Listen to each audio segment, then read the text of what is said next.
ஐயா, எனக்கு ஒரு அழகான பக்தி கதைய சொல்லுங்க. கண்டிப்பா குட்டி, ஒரு உண்மையான பக்தியின் கதையை சொல்கிறேன். ஒரு சிறிய கிராமத்தில இறைவனை மிகவும் நேசிக்கும் ஒரு வயதான தாத்தா இருந்தார். அவர் தினமும் கோவிலுக்கு வந்து ஒரு விளக்கை ஏற்றி இறைவனை வழிபடுவார்.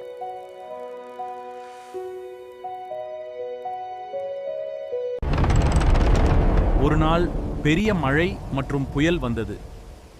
அந்த இரவு கோவிலுக்கு யாரும் வரவில்லை. ஆனால் தாத்தா வந்தார். விளக்கில் எண்ணெய் இல்லை என்று பார்த்தார்.